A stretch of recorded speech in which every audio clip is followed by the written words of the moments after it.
Alright guys, welcome to part 7 of Rebooking every WrestleMania. And now we're into WrestleMania 7. WrestleMania 7 took place March 24, 1991. And it was in Los Angeles, California, the Memorial Sports Arena. And the tagline, Superstars and Stripes Forever. Attendance 16,158 according to Wikipedia. Again, this was also the show where they had another arena book, but they changed it due to threats and because the main event, there's a lot of controversy, so they're probably worried about that. But some people are also saying that they didn't sell out that arena, so they just went into the smaller arena. Who knows what's right? Again, I wasn't there. I don't know. That's just the things I've heard. And so let's get into it. WrestleMania 7. Let's get into the card. We got 15 matches again. And there was a dark match. Coco Beware defeating the Brooklyn Brawler. So the Brooklyn Brawler, man, he cannot get a win out here. Then we got the Rockers. Defeating Haku and the Barbarian. That was a fun tag opener. I remember that. We got the Texas Tornado defeating Dino Bravo. The British Bulldog defeating the Warlord. The Nasty Boys defeating the Hart Foundation for the WWF Tag Team Championship in a blindfold match. We got Jake Roberts defeating the model Rick Martel. The debut of The Undertaker, the start of the streak. The Undertaker defeating Jimmy Superfly Snuka. And then we got the retirement match. The Ultimate Warrior defeating Randy Macho King Savage. We got Tenyu and Katal defeating Demolition. We got Big Boss Man defeating Mr.Perfect by disqualification for the Intercontinental Championship. We got Earthquake defeating Greg Valentine. The Legion of Doom defeating the Power and Glory. We got Virgil defeating Ted DiBiase. The Mountie defeating Tito Santana. And in the main event, we got Hulk Hogan defeating Sergeant Slaughter for the WWF Championship. So looking in this card, there definitely is an all-time match on this card. And you got some notable things that happened on this card. The Undertaker's debut, which was pretty cool. Legion of Doom, they're on WrestleMania for the first time. So there's a few things here. Again, I got to change. And I feel like there's, again, too many matches on these cards. And man, some matches are not getting enough time. And, I feel like WrestleMania, you really need to give, these matches time, especially when they're big rivalries and big payoffs. So,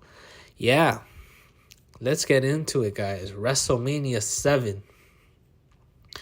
Here we go. We got the Big Boss Man versus the Mountie. I know they had the match at SummerSlam. I just have it a little earlier and let that rivalry continue. No stipulation where the Mountie has to spend the night in jail. You can save that for later.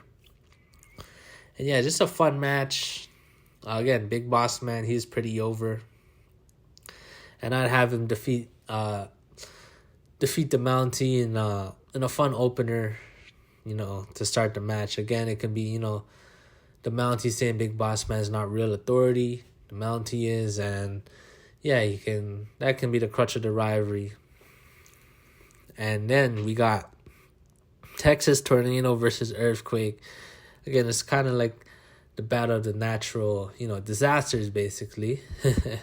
I know that became a team in the future. But, man, the Earthquake can say, he's the strongest force in the WWE. Texas Tornado can come out and says, you know what, an Earthquake can be strong, but it can't beat a Texas Tornado. So that'll be the crutch of the feud. And it'd be a good moment to get a Texas Tornado on the card, Kerry Von Erich. And who would I have win? I'd probably have Earthquake win, but it'll be a good match, a hard fought match, and No shame in losing an earthquake. Then we got the Rockers versus Haku Barbarian. Same match, same feud.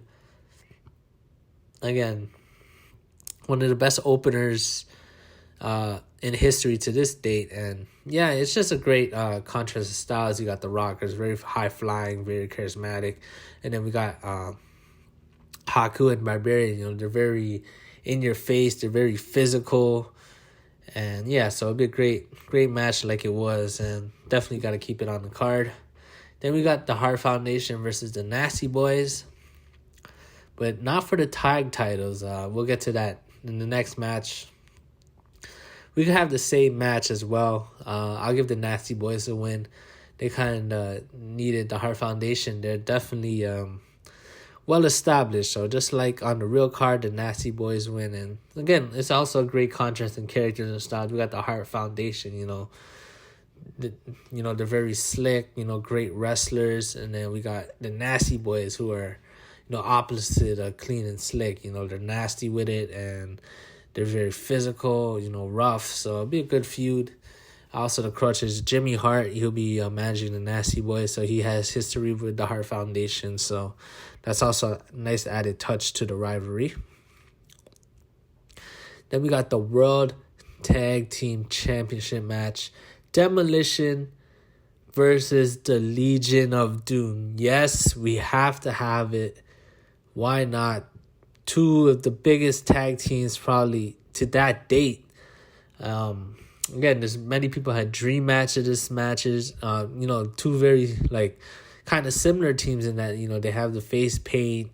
They're very physical. They're both very great physiques on both teams. It'd be a fun match. I'd have Demolition come in as the heels, and you got to put the Legion of Doom over. They just came over and they were super hot. So yeah, man, this is a missed opportunity in my opinion. I don't think they ever got to have the match on a pay-per-view. So yeah, you got to have this card. And in my opinion, this already boosts up my card having, an all-time tag team match. That's the thing sometimes with WrestleMania. It's missing an all-time tag team championship match. And I don't know how great the match would be, but, the hype for this match and the fact that there's two marquee tag teams, it'd be an awesome match for sure. Yeah. Then we got the Intercontinental Championship match. I got Kurt Hennig, Mr. Perfect versus the British Bulldog. Yeah, man, I thought it would be a fun match as well. I think you could have Mr. Perfect, being very arrogant, saying he's perfect, and he's kind of making fun of the British Bulldog's dog. I forgot what the dog's name was. What was the dog's name? All right, guys, I'll figure that out. But yeah, I think it would be a good match, especially with styles. You got British Bulldog. He's very physical. He's very great physique. We got Mr. Perfect's great selling. And yeah, it'd be a fun match. I'd actually have... Matilda was the dog, right? I think it was Matilda. Or Winston. I don't know which one it was. But yeah, you have Mr. Perfect, again, making fun of the dogs and how ugly it is and how perfect it is. You got British Bulldog, standing up to Mr. Perfect and saying, you're claiming Mr. Perfect, but look at my physique. So they could kind of build a feud like that as well. And yeah, Mr. Perfect retains. Maybe he can get himself disqualified to keep British Bulldog strong. But I just have Mr. Perfect, in my opinion, just win clean. I don't like having DQs and countouts at WrestleMania. I feel like you got to really pay off these matches. So I'd give Mr. Perfect the heel win. He could cheat for sure because, he's a great heel. It'd be a fun match, clash of styles. Then we got a match that happened in real life. Virgil versus the $1 Million Man, Ted DiBiase. Yeah, man, this feud was building for a while, and it's many years in the making. So I think, same feud, Ted DiBiase, he kind of treats Virgil like trash. You can have Roddy Piper try to motivate Virgil and, tell him, you got to stop taking this crap from this guy, this rich dude. You don't need his money. And yeah, eventually Virgil will turn and they can have the match. And yeah, I'll give Ted DiBiase like a cheap heel win, just so SummerSlam Virgil could finally get his moment. But yeah, it'll be a great hot rivalry, and yeah, definitely that's what I think WrestleMania is about. Like I said before, the great payoffs to matches. This is definitely one of them. And then we got Jake the Snake Roberts versus The Undertaker. I know Jake fought Taker the next year, but that was kind of when the roles were reversed. I like Jake as a face, saying he's not scared of death. He's not scared of The Undertaker. And yeah, you could just have The Undertaker trying to intimidate Jake Roberts, but Jake Roberts also uses Snake to, attack Undertaker and scare Paul Bearer. So yeah, it'll be a very dark feud. And yeah, this would be a great match for The Undertaker, to start the streak. I thought the Jimmy Snuka match didn't really have any substance to it. It was just more of like a squash match. But if you have Jake Roberts being the first one on the streak and it has a little bit of rivalry behind it, I think it gives it more meaning for the Undertaker's first match. Because everyone kind of glosses over Undertaker versus Jimmy Snuka. Rightfully so. It wasn't a great match. There wasn't much of a feud to it. So I think here at least you'd have a better feud, and I think Jake Roberts can probably put on a better match with The Undertaker. So, yeah. Of course, Undertaker gets to win. I mean, no, he loses, and there's never a streak. Yeah, Undertaker gets to win for sure. And, yeah, we got the semi-main event, Hulk Hogan versus Sergeant Slaughter. Yeah, Hulk Hogan, you ain't main eventing my show again, brother. We got, again, typical USA versus anti-USA. We got the patriotism versus a traitor. We got Hulk Hogan, representing for the troops. We got Sergeant Slaughter representing for, the enemies in the Middle East, I guess. I'm not too sure. I'm Canadian, so, hey, I don't really care. But, yeah, it's just a feel-good moment for Hogan to get the win. Same match, same rivalry, just no title. Sergeant Slaughter, he's a legend, definitely. So he kind of deserved a big match. And this is his big match. But I wouldn't have the main event.